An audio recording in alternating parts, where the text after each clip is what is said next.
Hey, it's Jeff Hyman, the Startup Therapist, where we focus on the people part of startups. And I'm here with two fantastic guests today, not just one, but two. Clay Collins and Tracy Simmons. Hey, guys. Hey there. Hey, how's it going, Jeff? It's great to see you. Clay and Tracy share just a fantastic story and a fantastic business. They are the co-founders of LeadPages. I'm a customer of LeadPages. If you've been on the website, startuptherapist.com, you've actually used LeadPages. You probably don't even realize it. These are the co-founders and the folks responsible for this fantastic software product. The business started in 2013 in its current structure, and we're going to talk about two interesting things today before I introduce the two of you. One is the relationship between the two of you, because it's just fascinating to me how two people can co-lead a rapidly growing business. So we're going to talk about co-founders versus founder. It's a question that I get frequently. Then we're going to shift gears and talk about hiring Rockstars for LeadPages and for other startups. You guys are at how many employees? 164 right now. And adding every week, I'm guessing, in every area. So we're going to talk a bit about that as well. Just by means of introduction, Tracy, you are the Chief Strategy Officer and co-founder of LeadPages. Correct. Clay Collins, you're the co-founder and CEO of LeadPages. The business is based in Minneapolis, and from what you've told me, my understanding is, Clay, you're based in Minneapolis. Tracy, you split your time between Minneapolis and Vermont, about 1/3 roughly in Minneapolis, 2/3 in Vermont. So we'll talk a little about how you do that logistically as well. So I think it's going to be just fascinating discussion. Before we start, maybe one of you could give just 30, 60 seconds on LeadPages so people understand what the product is and who your target market is. Sure, I can do that. So LeadPages is a lead generation platform. We allow you to collect leads and generate leads from a variety of different sources, from landing pages, from forms that you can embed on any page, on any website, automation links, and then we also allow you to do offline lead generation using a product called Lead Digits, which allows you to do SMS lead collection. We have a roadmap that includes a lot more than this, but this is where we've started, and it's going quite well. Great. This is kind of your anchor position. I know, Tracy, that you've raised a considerable amount of venture capital money. In total, roughly speaking, how much have you guys raised to fund the business? Yeah, we're at $38 million right now. So this is a well-funded, thinking big kind of startup. So with that said, and again, I'm a LeadPages customer. It's a great product. I guess I would describe it as kind of the simplest way to collect leads and kind of manage the leads and do amazing things with them. So for any entrepreneur who's trying to get a business off the ground where customer acquisition is so crucial, you guys are really a leader in that space. But today we're not going to talk about the product so much. We're going to talk about the people behind it. And let's start with the two of you, because I think that's just a fascinating topic. I get asked frequently, should I be a solo founder? Should I co-found the business? Should there be more than two of us? And more importantly, how do we structure the leadership role so we're not tripping over each other and getting in pissing contests all the time? Why don't I turn it over to you, and maybe you can give me, give the audience a sense of how the two of you structure the roles, and how do you keep from killing each other in the process of executing those roles? Yeah, want to start in? Okay, so how do we structure the roles? I don't know. We really started this together, and I think that as the business has grown, as we've added more departments, we've just taken on more over time. So right now, product reports into me, sales reports into me, the customer side of the house. We have a chief customer officer. He reports into me. And am I missing anything? And so marketing, product, and sales report into me right now. And then Right, and then engineering, and then the HR side of the house reported to me. And we didn't sit down and look at an org chart and go, oh well, here, this is your part and this is my part. We just looked at what our strengths were, right? And it was really an easy thing to decide. Clay has strengths in one area that I don't. I have strengths in other areas that he doesn't. So far, this kind of division of labor has worked really well. But it is a clear division of labor. It's not both of us do everything. Yeah, I mean, it's absolutely a clear division of labor on the org chart, but I think there are sort of company level things that bubble up through different departments that we will consult each other in. Often there's a really important conversation I want to have with someone who reports to me, and I'll want Tracy there, and vice versa. So I think that just like at the end of the day, we trust each other implicitly. We've been working together since 2009, and there hasn't been, to my knowledge, there hasn't been like one huge major thing that we've really disagreed about after we've talked about it for a long time. So I think we respect each other's opinions a lot. And just as a side note, or I guess maybe something that's related and worth bringing up, is that Tracy and I are both on the board. So we have a 4-person board. It's Tracy and I from the company, and then 2 venture capitalists. Got it. So sort of that equality isn't just within the org chart; it's also at the board level. So Clay, with your title as CEO, should viewers imply that the buck stops with you and there is a final say if the two of you disagree on something? And it doesn't sound like that happens very often. What does the CEO title mean in that context? Yeah, I mean, I think there probably have been a couple things where maybe Tracy wouldn't have done. I mean, do you want to speak to that? Yeah, I think I can also speak that better than you Great, could. let's do it. Because, first of all, we disagree a lot.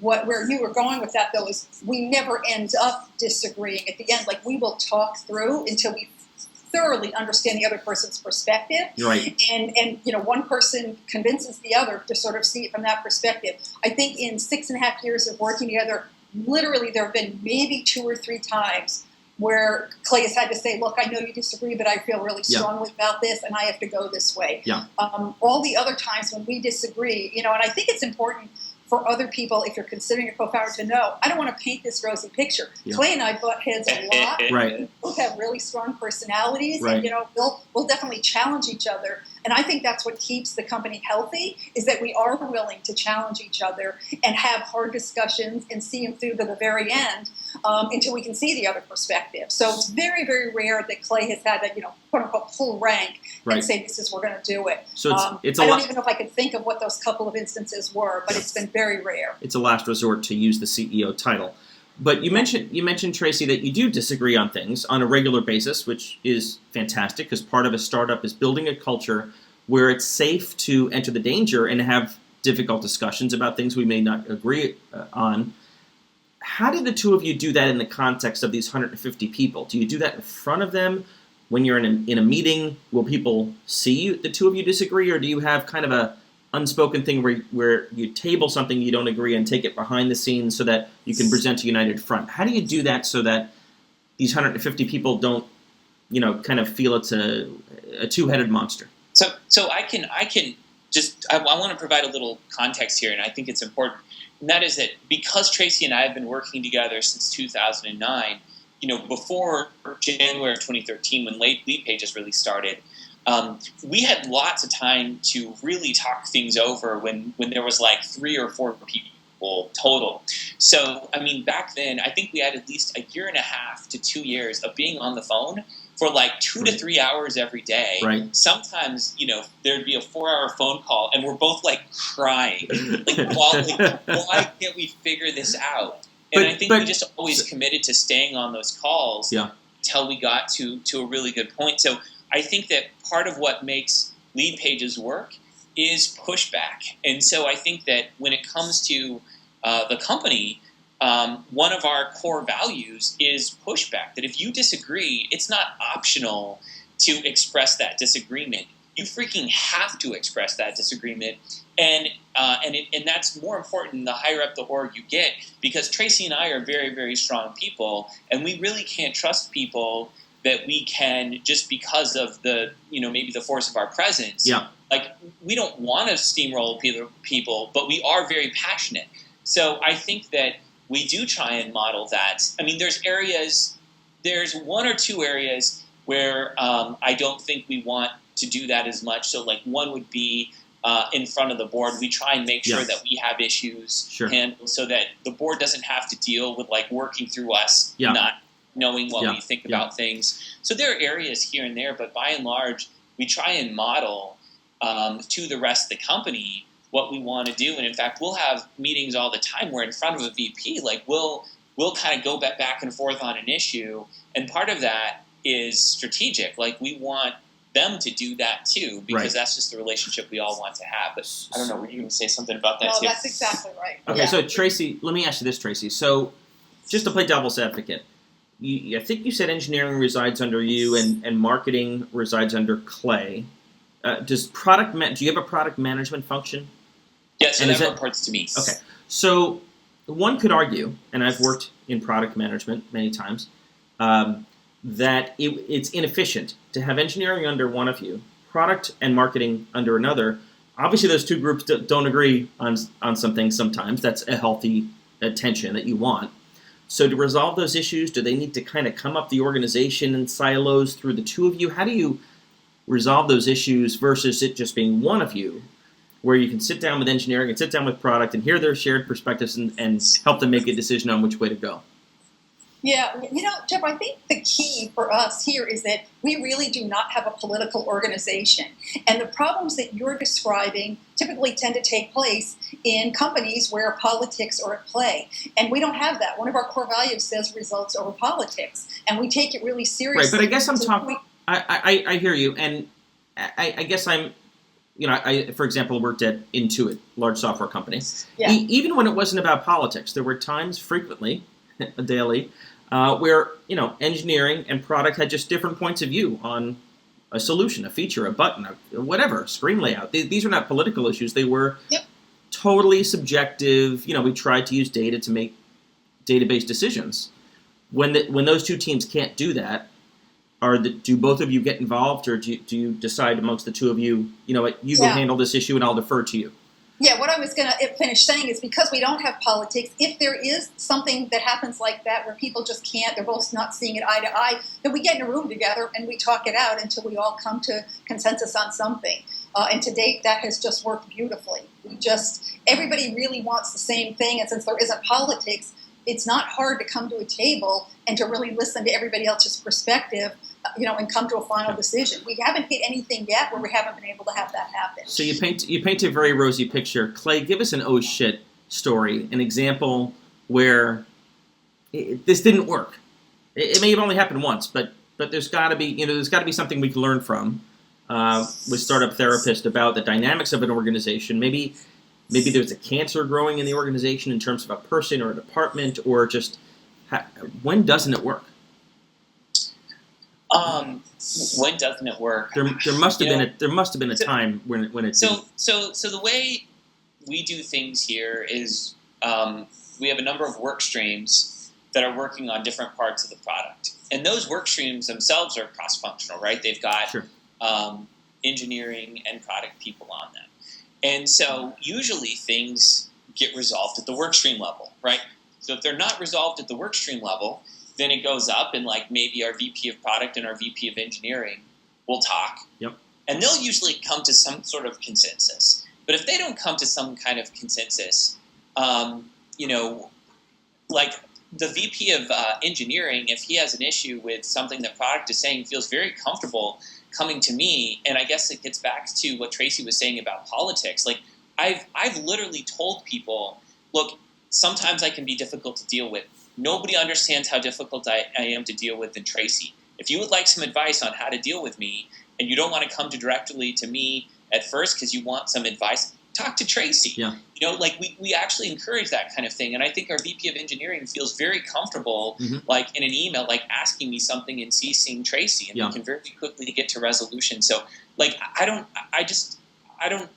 know that that's an issue. In a lot of companies, product and engineering are separate organizations, and maybe they roll up to the same person, but I think it's a real problem if time and time again issues that happen at the workstream level end up having to go that far up the org chart in order to get resolution. And so, it's very, very fluid. I talk to our VP of engineering all the time. In fact, Tracy encouraged the VP of engineering and I to have a one-on-one, every other week or something like that. So I don't know. I wish I could provide you with an oh shit moment, but I really can't. We have struggles, plenty of struggles as a business. Yeah. That just isn't one of them. Okay, fantastic. Fair enough. So let's use that to segue to recruiting, which is the second topic that we wanted to talk about today, especially recruiting rock stars and hiring startup rock stars. What is it about the individuals, these 150 people that you've hired, that they have in common in terms of shared values that lets them operate very successfully under this unique structure? Are there certain values that you look for in the people that you hire? And second part of that is, if there are, which I'm assuming there are, when did you codify those values and kind of commit them to paper and say, we're not going to hire anyone that doesn't match these things? Yeah. So we do have a pretty rigorous hiring process, but one component of it is that we do have 10 core values that we hold near and dear. And if it would be helpful, Jeff, I can certainly email that to you if you want to, share that. I'll post with your those listeners. with the video. That would be great. Okay, great. But one of the keys that we look for is we do a couple of things. So obviously we do initial HR interviews, we do technical interviews to determine skill set. But then during all of that, we're listening for core values. Is this person going to be able to live up to our core values? Are they really going to be a good culture fit? If they make it through that, and quite honestly, many don't. Our team so values our culture that they are listening in those interviews to hear if there are mismatches culturally. But if they make it through that, then they go into an interview that's called a core values interview. And it's literally a series of 20 questions. I think we have 8 people now trained to do them. And if they make it all the way through that... So before you move on, that is a one-on-one interview with 8 different people, not 8 on 1, 8 people that have been trained to go through this methodical, structured interview. Yes. It's how many? It's a certain questions every time? It is. It's 20 questions, and it's really meant to suss out our 10 core values to see, asking them for examples of different things and just see if they really understand, what it's like to work with us. Okay, so then presuming they survive that, then what happens? Yeah, and then I do a final interview. We've never hired anybody that doesn't come through me for a final core value check for culture. For me to really be listening. If anything came up during references during the core value interviews that is even a vague cultural concern, that's where I really dig in to make absolutely sure.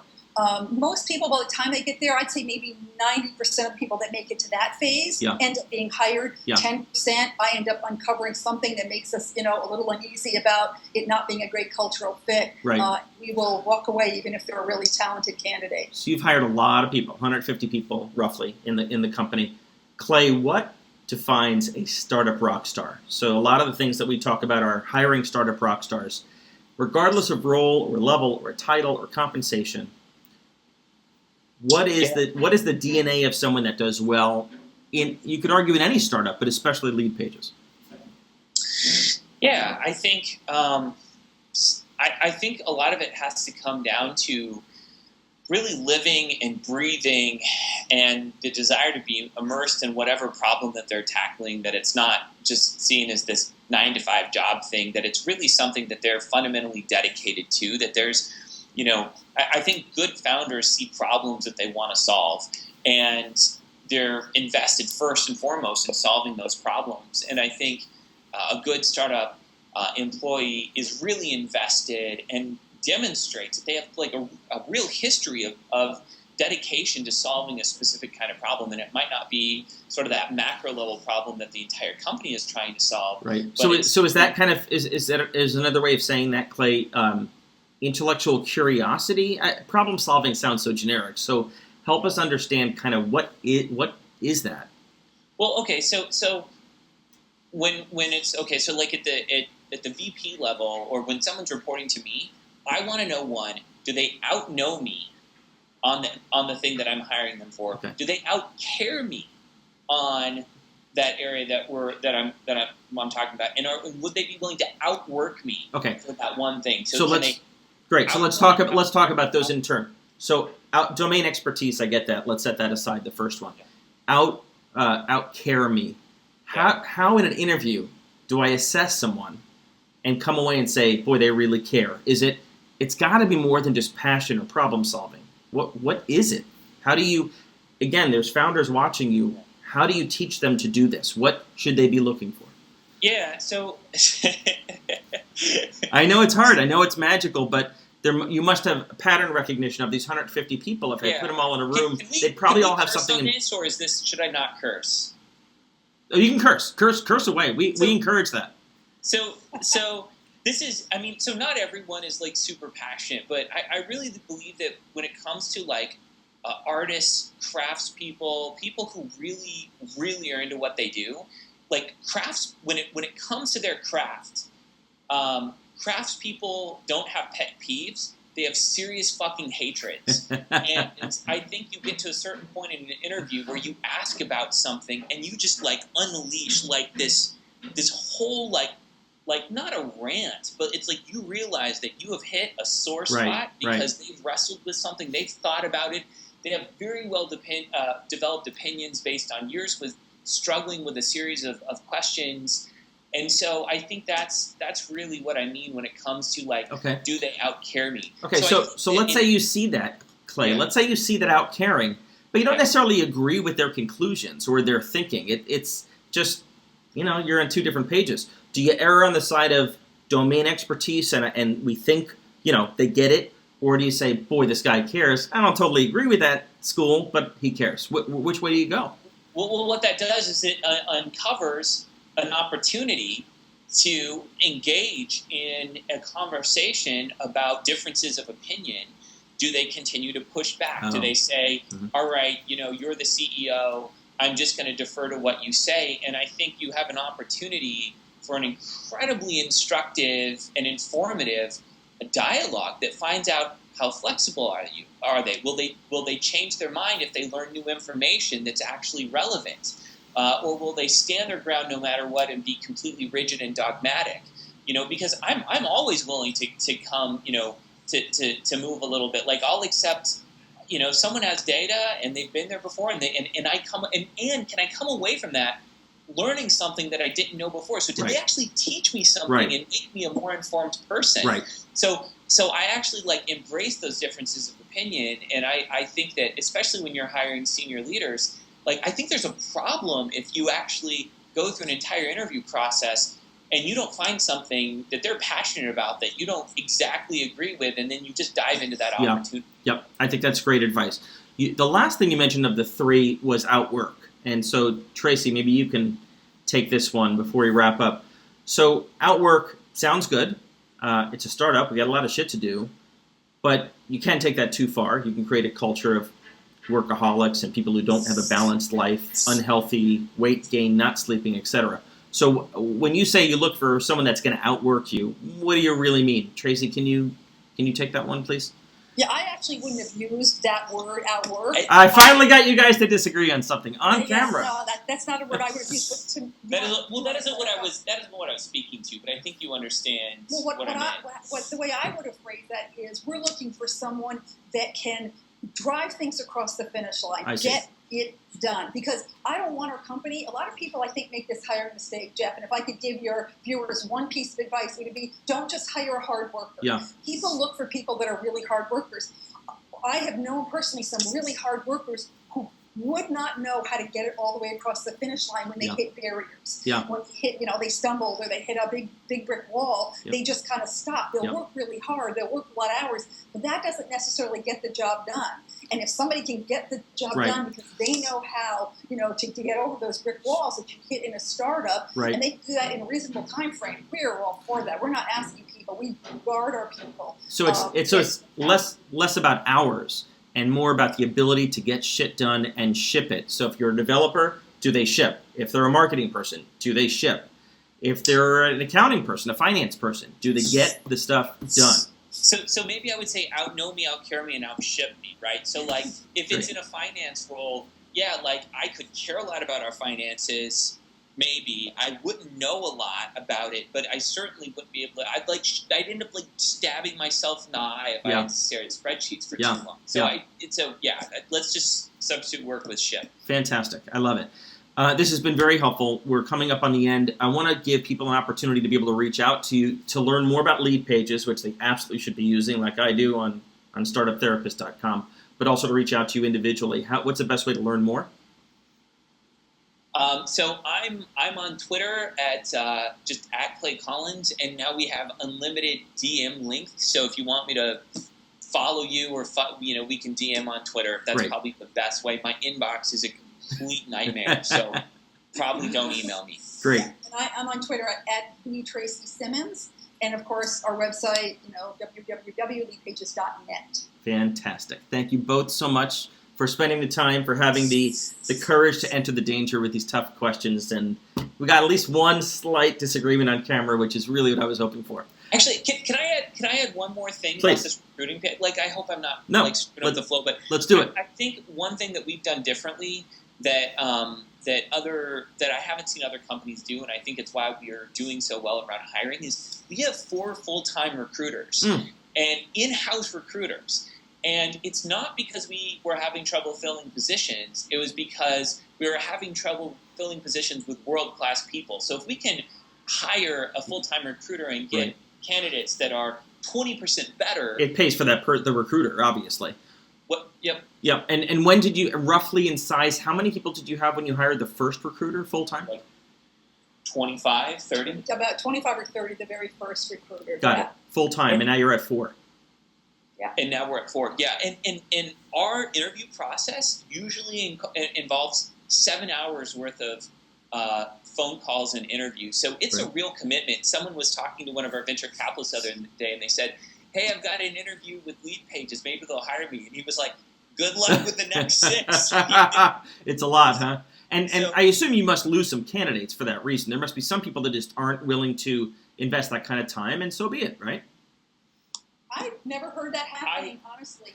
Yeah, we haven't. And that sounds terrible, but I'm not trying to be rosy. Yeah. I've never heard of anybody dropping out saying, oh, too many calls or too many talks. Great. Fantastic. Yeah, I think it's kind of positioned as a challenge, and I think people actually can sense that their coworkers are going to be much better because they've all gone through this process as well, and so they're going to get to work with a great team. Yeah, I think that's right. I think Rockstars especially aspire to work with other Rockstars, and also it's a challenge for them. They, people that have shipped and done a great job, they're so eager to talk about it and share it and be passionate about it. The B players and C players actually figure, they're going to find me out, so maybe they'll opt out of the process. Great. Well, guys, Tracy and Clay, thank you so much. It was fantastic, and people know how to get in touch with you, and we will see you again soon.